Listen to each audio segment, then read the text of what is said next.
Welcome to my new YouTube channel. Enjoy watching. Looking back, now I should have seen the signs. But when you're in love, your heart has a way of glossing over the red flags. Your mind tries to wave at you. I'm Rose, and this is the story of how I met my husband and his family. Alexander and I both worked at Tech Core Solutions as software developers. He caught my eye right away, not just because he was handsome, but because he had this quiet confidence about him. Unlike some of our colleagues who lived and breathed code, Alexander could actually hold a conversation about other things. "Hey, did you catch the new episode of Black Mirror last night?" he asked one morning, stopping by my desk with the cups of coffee. That was how it started. Simple conversations about shared interests that grew into something more. We discovered we both loved sci-fi shows, hiking on weekends, and had the same terrible taste in B-movies. Our lunch breaks got longer and our afterward quick coffees turned into dinner dates before I knew it. A year had passed and Alexander wanted me to meet his family. They're really down to earth. He assured me as we drove to his mother's house, "Mom's excited to meet you and my sister." Amelia lives there too with her husband Jack and their son Leo. The house was modest but well kept with toys scattered across the front yard. Amelia opened the door before we could knock, bouncing her 5-year-old on her hip. "Finally," she exclaimed, pulling Alexander into a hug. "Mom, they're here." Lily, Alexander's mother, appeared from the kitchen wearing an apron and a warm smile. "There's my successful son," she beamed, hugging him tight before turning to me. "And this must be Rose. Alexander's told us so much about you during dinner." I watched how they interacted. They seemed like a normal family, clearly proud of Alexander's achievements at work, but something felt off.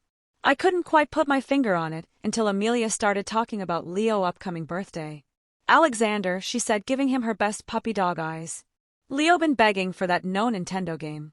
The one with the dinosaurs." Alexander started, but his mother jumped in. "Oh, let him spoil his nephew a little. You're doing so well at that fancy tech company." Lily laughed, patting Alexander's hand. Then she turned to me with what seemed like a light-hearted smile. "I just hope after the wedding, he won't forget he has a mother and sister to take care of too." I smiled politely, thinking she was joking. Everyone laughed and the conversation moved on. I didn't realize then that her words weren't actually a joke at all. 6 months later, Alexander and I got married in a small ceremony. We found a nice apartment for rent near our office, and I thought we were starting our life together perfectly. The honeymoon phase of our marriage didn't last long. Literally, we'd barely unpacked our suitcases from our actual honeymoon when the requests started rolling in. First it was Amelia calling about Leo's school supplies. Then Lily needed help with some home repairs. The requests were endless, and each time Alexander would pull out his wallet without hesitation. At first I tried to ignore it. The amounts weren't huge and Alexander made good money at TechCore. But it started to feel like death. By 2000 cuts, $200 here, $200 there every week brought a new emergency that only Alexander could solve. One night after Amelia called about needing money for Leo's new winter clothes, I decided it was time for a conversation. I waited until Alexander and I were doing the dishes together. Our nightly routine. I started carefully choosing my words. "Can we talk about something?" He looked at me, soap suds up to his elbows. "Sure, what's up?" "It's about the money for your family." I saw his shoulders tense slightly. "Don't you think it's becoming a bit excessive?" Alexander's face flushed with embarrassment as he dried his hands. I know, I'm just used to helping them out. I've been doing it since I got my first job, but your mom has a good pension," I pointed out gently. "And Amelia has Jack. Shouldn't he be providing for his own family?" Alexander let out a long sigh and leaned against the counter. "Jack, well, he hasn't actually worked in over a year." What? I nearly dropped the plate. I was drying. "Why not?" "He keeps quitting. Every job he gets. There's always something wrong. The work is too hard. The boss is unreasonable. The commute is too long." Alexander ran his fingers through his hair in frustration. "There's always an excuse." I set down the dish towel and turned to face my husband. "Alexander, I love how much you care about your family, but we need to think about our future too. We want to buy a house someday, right? Have our own children." "Of course," he nodded. "Then we need to start prioritizing our own family," I said softly, taking his hand. "Supporting your mom and sister is kind, but we can't keep doing it at the expense of our own dreams." Alexander was quiet for a long moment, absent, playing with my fingers. Finally he looked up. "You're right. We should be saving for our future." What if we set up a separate savings account specifically for the house? We can put a fixed amount in there every month, no touching it for any reason. That sounds perfect. I smiled, relieved he understood. We spent the rest of the evening planning our saving strategy. And for the first time since our wedding, I felt like we were truly on the same page about our future. The months into our new savings plan, Lily invited us over for Sunday dinner. I had a nagging feeling about it, but Alexander insisted we should go. They're still family, he said, squeezing my hand as we drove over. The tension was palpable from the moment we walked in. Amelia was setting the table, her movements sharp and angry. Jack was sprawled on the couch scrolling through his phone. Lily's smile seemed forced as she hugged Alexander, barely acknowledging my presence. The first 22 minutes of dinner were filled with awkward small talk about the weather and Lily's garden. I pushed my meatloaf around the plate, waiting for the other shoe to drop. It didn't take long. Alexander, honey, Lily began, her voice dripping with sweetness. I noticed you haven't sent any money for the past 3 months. Is everything okay at work? The clicking of forks against plates stopped. I could feel everyone's eyes on us. Alexander cleared his throat, and I saw him straighten his shoulders, something he always did when he was nervous actually. Mom, he said, his voice steady but quiet. Rose and I are saving up to buy a house. We want to start our own family soon. The silence that followed was deafening. Lily's fork clattered against her plate as she set it down, her eyes boring into me. Amelia's face turned red, and I could see the storm brewing a house. Amelia's voice cracked. While I'm here pregnant with my second child, barely able to afford prenatal vitamins, do you know how expensive baby things are these days? I felt my blood begin to boil. The months of biting my tongue, and I couldn't hold back anymore. Maybe your husband should think about that, I said, nodding toward Jack, who was still somehow managing to check his phone under the table. Amelia's face crumpled. How dare you, you're so cruel. The tears started flowing right on. Queen, you don't understand our situation. Jack finally looked up from his phone. Hey, I'm trying here. Do you know how hard it is to find a good job in this economy? I'm dealing with depression. You know something in me. Snap. Depression didn't stop you from having another baby, did it? The room exploded. Amelia wailed louder. Jack started defending himself about his job search, but Lily's voice rose above them all. You. She pointed her finger at me, face contorted with rage. You're trying to turn my son against his own family. We were happy before you came along with your selfish ideas. Selfish. I stood up so quickly. My chair scraped against the floor, wanting to build a future with my husband. Is selfish. Mom, stop. Alexander tried to interrupt, but Lily was on a roll. She's poisoning your mind against us, your own mother and sister. How dare she tell us we can't have help from our own family? I couldn't take any more. Without a word, I grabbed my purse and walked out. Alexander followed close behind, and we got into the car in silence. The sound of Lily's shouts still echoed from the house. As we pulled away, the drive home was painfully quiet. I watched the street lights flash by, fighting back tears of frustration. Finally, as we pulled into our apartment complex, Alexander spoke. You were right, he said softly, about everything. But maybe we need to be more gentle with them. They're not going to change overnight. I turned to look at him, saw the conflict written all over his face. Part of me wanted to argue that his family didn't deserve gentleness, that they needed a reality check. But looking at my husband's pained expression, I just nodded. The aftermath of our dinner confrontation played out in the most modern way possible. On social media, Amelia began posting daily updates that made my blood boil, struggling to afford prenatal vitamins for my baby, pregnant and broke family struggle. One post read, another showed an empty shopping cart, having to cut back on groceries this month. Sometimes I wonder how we'll manage with another little one. On the way, the posts kept coming, each one more dramatic than the last. Pictures of Leo looking sad beside empty toy store windows. Long paragraphs about the importance of family support, pointed comments about some people having their priorities wrong. I caught Alexander checking his phone constantly, his face getting more strained with each notification. One evening, after he'd been particularly quiet, I found him staring at a photo Amelia had posted of Leo worn-out shoes. You can send her something, I said softly, touching his shoulder. Small amounts, just let's keep our savings plan intact. The relief on his face was immediate, so Alexander started sending Amelia a modest monthly amount again, like magic. The tragic social media posts decreased, though they never completely stopped. Lily began extending dinner invitations once more, though the atmosphere was far from warm. "Would you like more potatoes, Alexander?" Lily would ask warmly, then slide her eyes past me as if I were invisible. Amelia would only address her brother, speaking about me in the third person, even when I sat right there. "I wonder if your wife would mind passing the salt," she'd say, staring at the ceiling. I took it all in stride because while they were busy giving me the cold shoulder, something amazing was happening at work. TechCore landed a massive contract with Global Tech, one of the biggest names in the industry. Alexander and I had both been instrumental in securing the deal, and our compensation reflected that. Suddenly, our combined income nearly doubled. Our savings account grew faster than we'd ever dreamed possible. We kept living modestly, but allowed ourselves a few luxuries.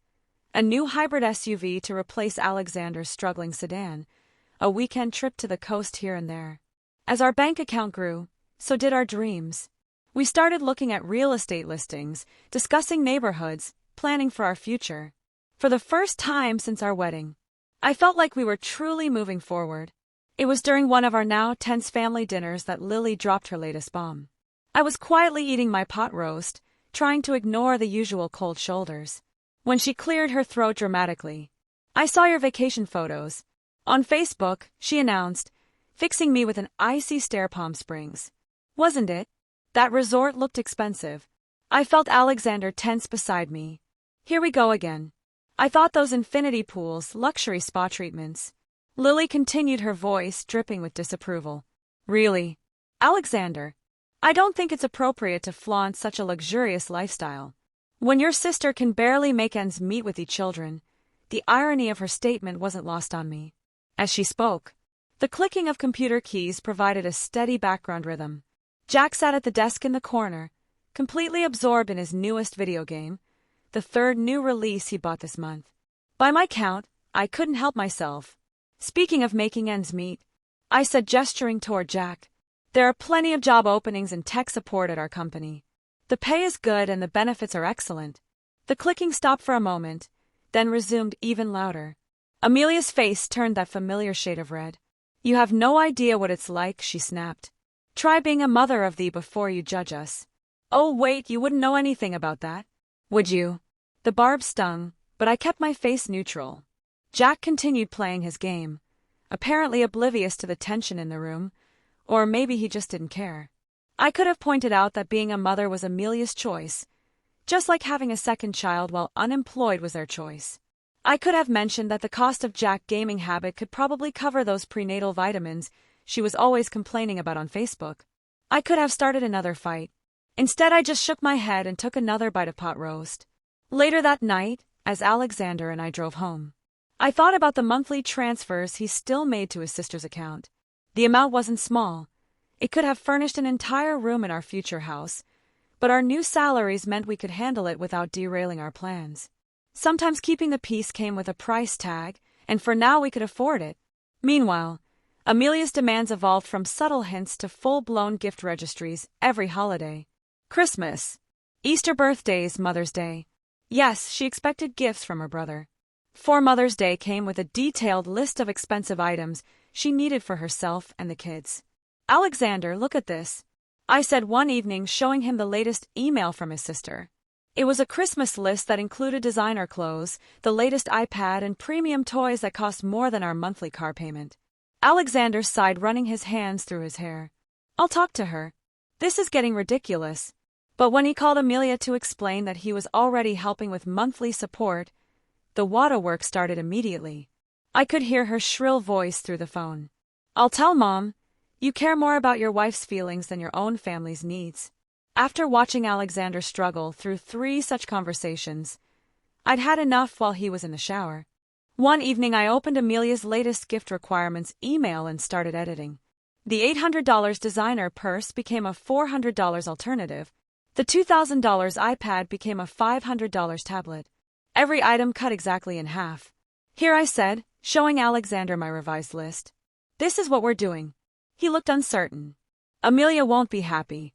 "Amelia's never happy," I pointed out, "but this is still generous." When the gifts were delivered, the reaction was exactly what I expected. Amelia called Alexander in tears, and Lily left a scathing voicemail about cheap knockoffs. At the next family dinner, they both shot daggers at me with their eyes. I just don't understand why you couldn't get the items I specifically requested. Amelia sniffed. I gave her my sweetest smile, but didn't. You know, it's not about the price tag. It's the thought that counts. We put a lot of thought into choosing these alternatives. The look she gave me could curdled milk. A year passed in this strange dance of gift-giving and tense family dinners. Then came the Easter gathering that would change everything. Amelia waited until everyone was seated at the table, then stood up with what she clearly thought was a radiant expression. I have wonderful news, she announced. We're expecting baby number 3. The fork stopped halfway to my mouth. I felt Alexander stiffen beside me. A third child with no income, no home of their own. My mind spun with calculations of how much more this would add to our monthly family support payments. Jack, predictably, didn't look up from his phone. Lily, however, was ecstatic. "Oh, my darling," she cried, hugging Amelia. "This is wonderful news. 3 beautiful grandchildren." Then she turned to me, her eyes glittering with malice. "You should take notes, Rose. Amelia's such a wonderful example of a real woman. Here she is about to have her 3rd child. While you still haven't given Alexander any." The room went quiet. I could feel everyone's eyes on me waiting for my reaction. I set down my fork carefully, making sure my voice was steady when I spoke.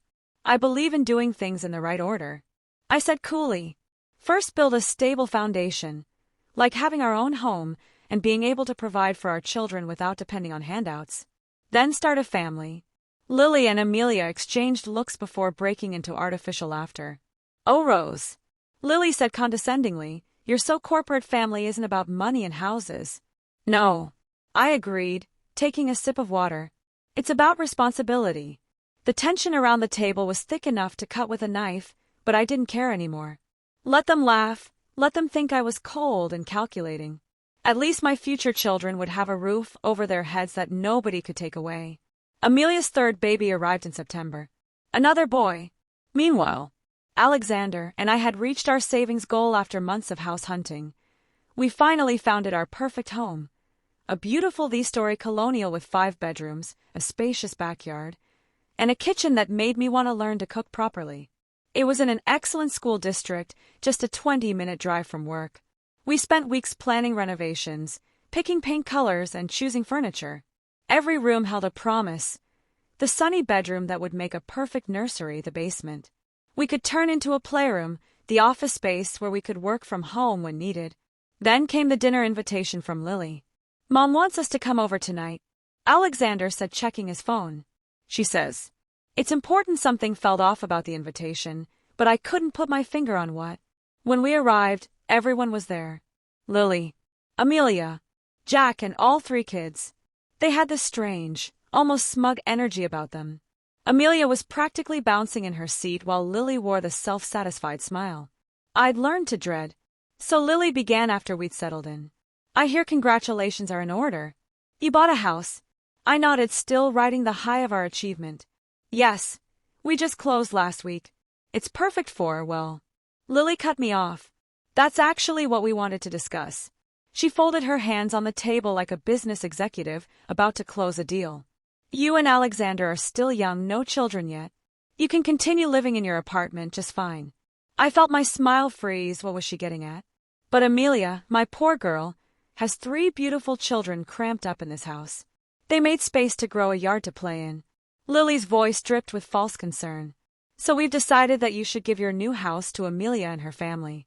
I stared at her, waiting for the punchline, but Lily's face remained serious. Amelia was nodding enthusiastically, while Jack finally looked up from his phone, showing interest for the first time in months. "I'm sorry," what I managed to say, looking between them. "You want us to give away our house, the house we spend years saving for." Amelia leaned forward.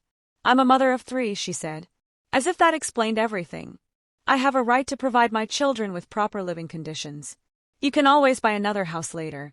I turned to Alexander, my heart pounding. "Are you hearing this? Do you finally see how entitled they are?" But before Alexander could respond, Lily's smile widened. "Oh, sweetie," she said, her voice sickly sweet. "I raised my sunlight. He knows where his loyalties lie with his mother and sister. Isn't that right? Alexander, bang. Alexander's fist came down on the table, so hard the dishes rattled. He shot up from his chair, his face flushed with anger I'd never seen before. Lily and Amelia actually flinched, their smug expressions, dissolving into shock. That's enough. Alexander's voice boomed through the room. Even Jack dropped his phone. I have sat here for years, watching you manipulate and guilt me. I've supported you financially, emotionally, constantly. I've given you money while you, he pointed at Jack, sit around playing video games all day. I've listened to you, insult my wife, belittle our choices, and demand more and more. Amelia opened her mouth to speak, but Alexander cut her off. No, you don't get to talk right now. Do you have any idea how much money I've given you over the years? Thousands upon thousands of dollars. And now you have the audacity to demand our house. Lily tried to interject Alexander. Sweetie, don't sweetie me, Mom. You think you raised me right, teaching me that it's okay leech off relatives, that it's acceptable to demand they give up their home. He laughed, but there was no humor in it. You know what? You actually did raise me right enough to finally see how toxic this all is. He grabbed my hand, pulling me up from my chair. We're done all of this. It's over. No more Neil Noyle, more gifts, no more manipulation. Find someone else to be your ATM, but the children Amelia started crying should be your and Jack responsibility. Alexander shouted. Not mine, not Rose's. You're still holding my hand. He pulled me toward the door. Don't call us, don't text us. Don't send us your lists of demands, we're done. The last thing I saw as we left was their stunned faces frozen in disbelief. Alexander practically ran to the car, helping me in before jumping into the driver's seat. As we pulled away from the curb, I couldn't help myself. I grabbed his face and kissed him hard. I love you, I whispered against his lips. I'm so proud of you. He hugged me tight, and I felt him trembling slightly. I should have done that years ago. I'm sorry it took me so long to stand up to them. The next few weeks were a hurricane of desperate attempts at contact. Lily called, constantly alternating between tears and threats. Amelia sent lengthy texts about how we were destroying her family. Flying monkeys in the form of distant relatives called to tell us how cruel we were being. But Alexander stood firm. He blocked their unfriended them on social media, and we focused on making our new house a home. We painted walls, bought furniture, and started planting a garden. Each day that passed, I watched the weight of his family's manipulation lift from his shoulders. One morning, as we sat in our beautiful kitchen drinking coffee and planning to convert one of the bedrooms into a nursery, Alexander reached across the table and took my hand. Thank you, he said, simply for helping me find my spine, for showing me what real family should be like, for being patient. Well, I figured it all out as I write this sitting in our cozy living room. I can't help but smile. Sometimes the family you're born into isn't the family you deserve. Sometimes you have to build your own, and that's exactly what we're doing. One day, one room, one dream at a time. The nursery paint samples are spread out on the coffee table in front of me, and tomorrow we have our first appointment with the fertility specialist.